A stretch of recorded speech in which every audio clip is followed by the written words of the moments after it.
everyone. Thanks for being here on this cold winter night. Thank you so much, Trey, for helping us program Suspiria.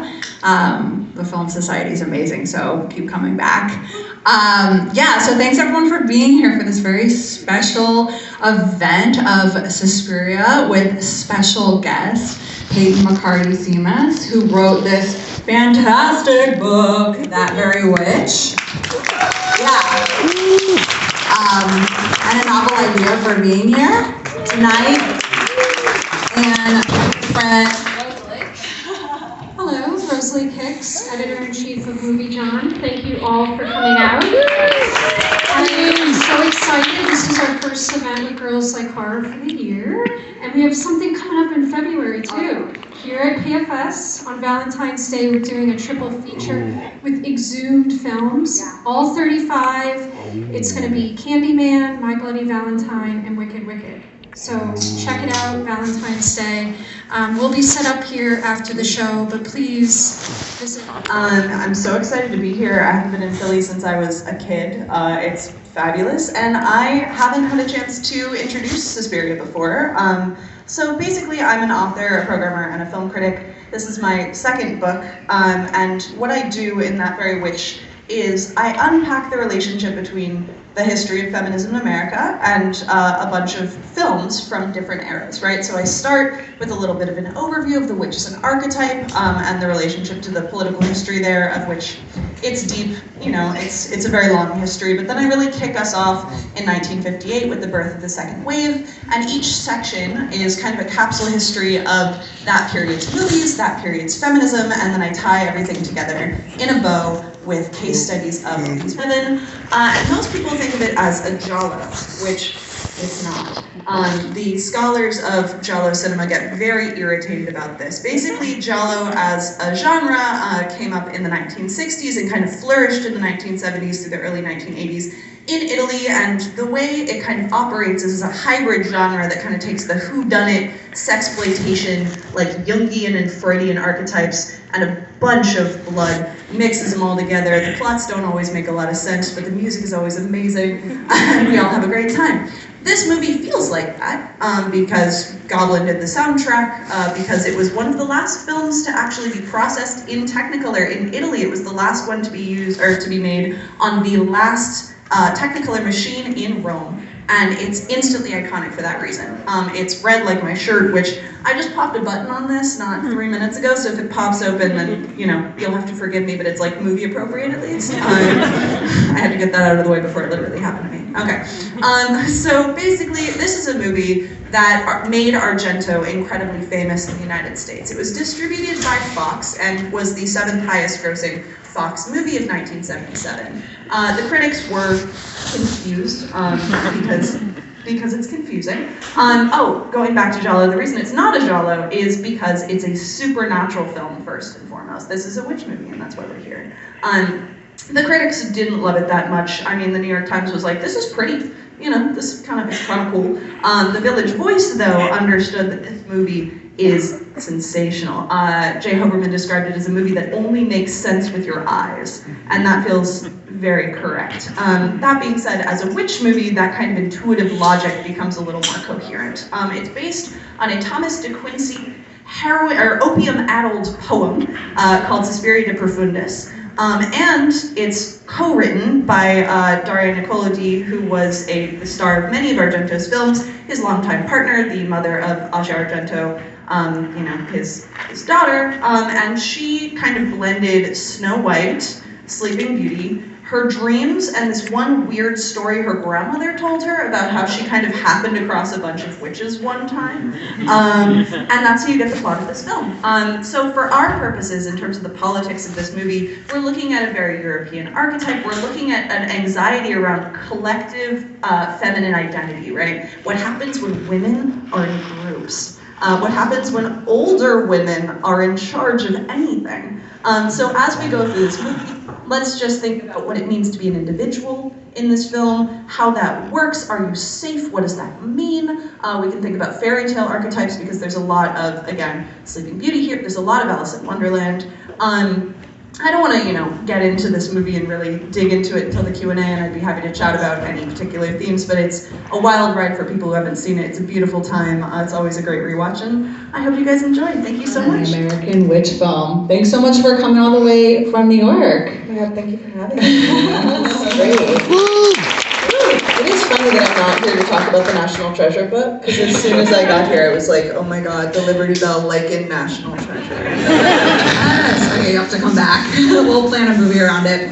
But I want to jump into it. So in your intro, you mentioned how the transition from your favorite monster being burned at the stake, I love this, to burning up the screen over the decades in witch films. So can you talk briefly about the main focus of your book, and would you say that that's the main focus of your book, the witch in film then to now? Yeah, it's about the evolution of that archetype, where this kind of came to be during COVID, where I was watching a lot of my favorite movies over and over, and most of them are witch movies. I'm from Massachusetts. It's a very, it's just the thing. My mom used to call me the Blair Witch when I was little for many fun reasons. So that was already in there. But then I was watching these movies from the 2010s in particular, like the elevated horror A24 type films, and I started noticing that the ending was different in a really important way, where instead of dying at the end of the movie, the witch is laughing. And the image, as we just saw, is not typically the witch laughing because she succeeded, but someone else laughing as the witch herself is burned, right? So if we can picture the end of Suspiria in contrast to the end of The Witch, and that says a lot. Then I started wondering, what was going on right around when The Witch came out, in the United States of America. It's the Me Too movement, it's, Trump's America, it's on and on and on. And then I was thinking about the fact that these movies are a real great harbinger and bellwether for the state of American feminism and the way that we express our anxieties around femininity. Because as Carol Clover once said, I think it was Carol Clover, it might have been Barbara Creed, but I think it was Carol Clover, once said that the witch is the only predominantly female horror archetype, right? We've got sexy vampire girls, and we've got, zombie girls, and on, but the anxiety around witches is the anxiety around womanhood and femininity rooted in a medieval archetype, right? So this is a very bioessentialist medieval thing going on that's usually about the womb and reproductivity and on and on. And so once I started pulling that thread out, I realized that you could go all the way back through cinema history and trace those relationships. And Suspiria is an interesting example. It's obviously, Giallo's it was described once as a very international genre. You'll notice that everything is post-dubbed. Udo Kier is there. He's not being voiced by Udo Kier. It's a soup of international concepts, right? But in that scene with Udo Kier, they allude to something called the occult revival. The idea that in the 1960s in particular, there was a renewed interest in neo-pagan spirituality, which was in part a product of the repeal of a lot of anti-witchcraft laws in the UK, and that allowed Wicca to flourish. It came over to America, but it was everywhere as well. And suddenly a lot of these ideas are coming back up in relation to feminism. And in Suspiria, it doesn't make any sense, because the doctor is his book is called Paranoia or Witchcraft, and then he's like, it's witchcraft. We're not going to talk about sociology at all, actually. But those allusions speak to the fact that this is a genre that does have political salience and does come up in the culture. The Craft is another good example of the teen girl witch phenomenon of the 1990s happened because a lot of second wave feminist hippies wrote a lot of how-to guides for girls and repopularized tarot and got Buffy to start practicing Wicca, and these things circle back and back and back, and here we are again, and the 2010s was one of those moments. Long-winded answer, but no, I love it. And clearly, the witch, whichever way it's formed throughout history, has always been a symbol for whether it's female, you're stating, female oppression, and just the dynamics in the political systems at the time, which honestly I feel haven't changed much. But it's cool that the films themselves are morphing potentially to change with the desired audience or the different feminist attitudes forming throughout history, which is really cool to see. And I heard in the beginning you said it took you 7 years to write this book. We were talking before. It covers 13 presidential administrations, just like to start, right? So to understand the feminist situation of a given moment, I personally really wanted to dig into the broader, to understand feminism, you have to understand anti-feminism. To understand anti-feminism, you have to understand what's going on in terms of misogyny, which usually involves understanding what's going on with the economy. And then you want to think about, like, okay, why is the satanic panic happening in the 80s? Oh, it's because of the 60s. And then you spend 7 years reading about politics, and then you write the book. So. I was just wondering, in your book, like, how did you select the films? Like, did you have kind of a protocol of, like, these are the ones that are going to make the cut? Yeah, I mean, you have to be really specific when you're talking about which films, because supernatural films are almost always witchy, right? You can't just, if it's satanic, then you're totally cooked, because that's hundreds and hundreds of movies. I watched 300 movies for this, of varying quality, and basically like being at home when my husband is at a party and I'm watching like a VHS rip of The Coming, like by myself, was like how this came to be. But it's one of those things where it was a process of pattern recognition, really. In order to understand a particular moment's films, I needed to watch about 25 to 35 of those movies, and then from there, you pick the ones that are the most salient. And that's not always intuitive, right? Like, to trace that history and pull out those threads. I talk about Rosemary's Baby, and I talk about The Witches of Eastwick. I talk about movies that don't necessarily seem like horror movies at all, like Practical Magic is in there, because it's important, and it's good. But, at the same time, I also talk about Something Weird, which is a Herschel Gordon Lewis movie that no one besides me has actually dedicated that many words to before. Like, there's, in the audio commentary track for the Arrow video release of Something Weird, a real scholar really says this movie is a dead end and doesn't relate to anything else, right? So you can't tell me that, because I'm obviously going to spend a lot of time being like, no, the acid karate witch movie is actually very important, which I do think it is. But the protocol was just pattern recognition, and then, trying to draw out, because it's a narrative. This book is a narrative project, so you just kind of draw out themes through salient examples. Cool, thank you. Yeah, so just for the sake of time here, because, there's another movie coming on. I love what you said, just real quickly, in your book, this quote from Barbara Creed, which is going to take us into, let's talk about Suspiria. So it's the presence of the monstrous feminine in the popular horror film speaks to us more about the male fears than about female desire or feminine subjectivity. So I guess, let's talk about the monstrous female in this female-dominated space that exists within Suspiria, and anything you want to say on that? Yeah, I mean, the witch archetype is kind of tripartite, right? Like, within kind of a Wicca framework, you've got the maiden, the mother, and the crone. And this is a movie that takes you through that archetype in a very traditional way. This is a movie that really thinks old women and women getting old is the scariest thing that could ever happen, ever. And behind every beautiful young woman, there is a flabby, burn victim-looking toothless monster, because that's how women are perceived. The natural evolution of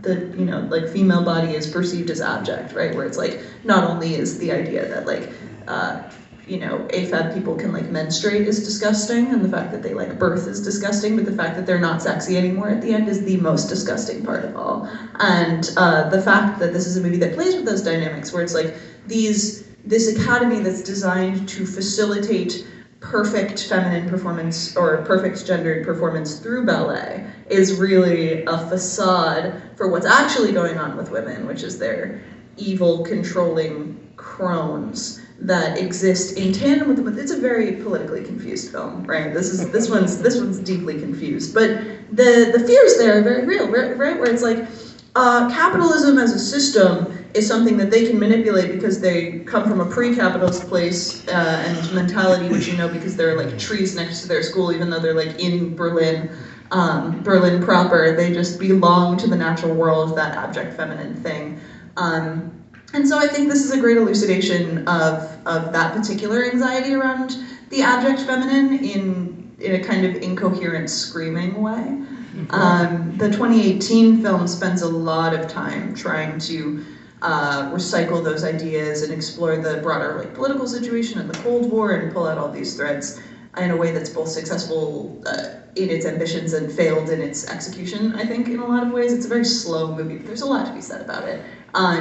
But it's a good kind of exemplar of the evolutions I talk about in the book, because in this film you have scary evil crone defeated by the star of Phantom of the Paradise, who just gets to like rock on home. And then in the new film, it's all about the ways in which Susie is the next generation of witch, right? You have that same iconic image that I was tracing in the 2010s, where she becomes an inverted Jesus figure and opens up, you know, her chest and becomes the mother.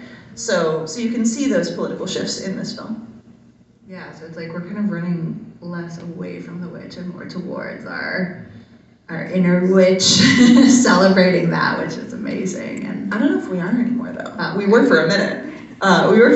You know, but like the current political situation, it's, you know, it's not this linear, but basically what I've found is that at moments of heightened, like peak feminist activism, the witches are at their most powerful. And these are mostly movies directed by men, right? So it's a way to kind of Ari Aster freak out about this. But then in moments of recalcitrance and conservative retrenchment, the witch goes from a figure of true power to a figure more of, that takes on more comic valence. So think about Gladys in Weapons, right? Think about this kind of more caricatured kind of crony figure who belongs more to the childhood, like fantasy film. She's great. I love Gladys. I love Weapons. It's a very fun film, but it's a deeply conservative film. And when she got like, spoilers for Weapons. The end of that movie did make me very upset, because to me it signaled that we'd fully returned to a conservative moment of witch films. And Wicked is actually the same thing, I think. That is a post-feminist movie and not a real feminist movie. That's just my take. We can argue about it later. wow, okay, that's, yeah, I mean, that's a lot for us to think about, and I speaking of Ari Aster, like, I love your, like, what you had to say about Midsommar and your book. So this is like a book full of so much good stuff, you guys, I'm not kidding. But I want to try and just, I know we got to wrap it up, but I want to see if there's any questions from the audience real quick, and this is kind of like a speed Q&A, but anyone? Very quick, what can you tell us about Goblin? Did you research the composer at all? I mean, the music was insane. I loved it. Like, Aren't they great? What was the composer's place maybe in Italian cinema at that time? I know nothing, so yeah, explain like I'm fine. No, Goblin is kind of iconic for this film and a lot of other film scores. They worked with Argento multiple times. The thing that I find most interesting is that they actually recorded the music first, and then it just kind of worked this way. It's not like Argento spent a lot of time like listening to it, but it beautifully syncs. It's also, that particular score has been stolen several times for like martial arts movies, which kind of balls out. I think that's great, and it's been copied all to death. But no, Goblin is awesome, and you know, all of their stuff has that kind of screaming, terrifying, hair-raising quality, and I like to listen to it at home while I'm cooking. And you should too. Thank you.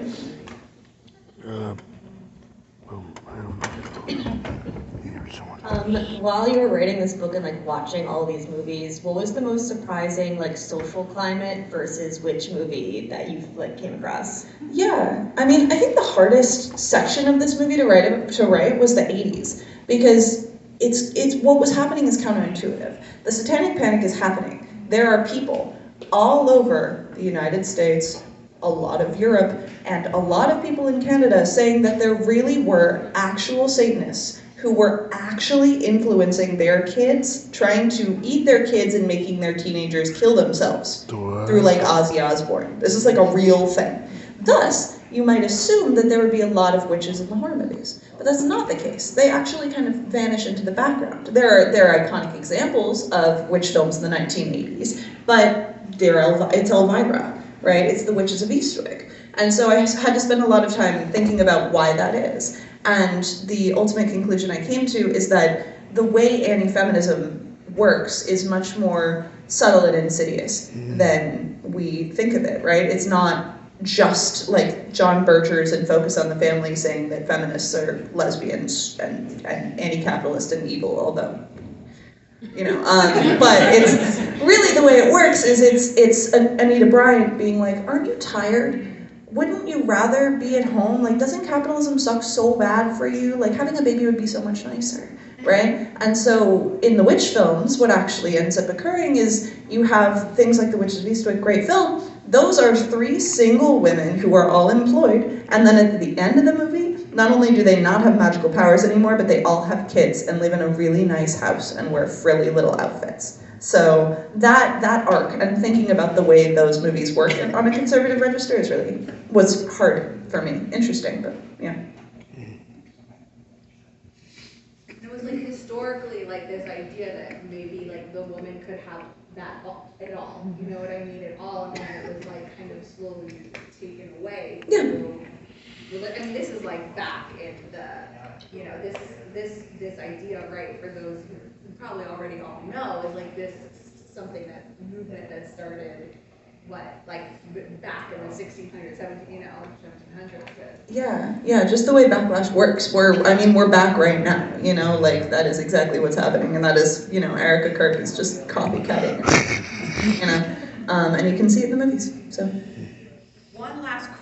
One last quick question, and then we're gonna have to wrap it up, but we can stay and chat for a bit, and you'll be able to pick up a copy of Payton's book and talk to Movie John and myself, Girls Like Horror, after, but do you wanna ask one last question? It's a quick. Hi, so was there like a movie that involved witches that you found to actually be like truly feminist? Like, they don't end up with like a husband and kids at the end, or like in really just like, but they stay true to themselves and true to their craft, or like being like fine being single. Like, did you find any movies that were like close enough to that? Like, Absolutely. Yeah. So some of my favorites, Practical Magic, I think, is a really wonderful movie about women in solidarity. Eve's Bayou is a really beautiful and complex movie about trauma and community. Rosemary's Baby is just a beautiful film about reproductive autonomy. The Witch is a ballad movie about being pissed and being right.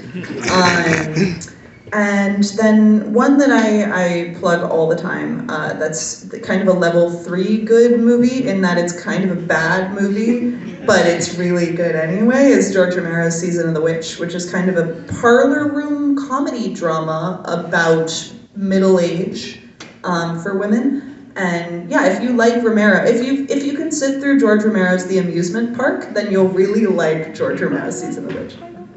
Yeah. And it's on Tubi. And it's on Tubi, and we love Tubi. That With the Tubi plug.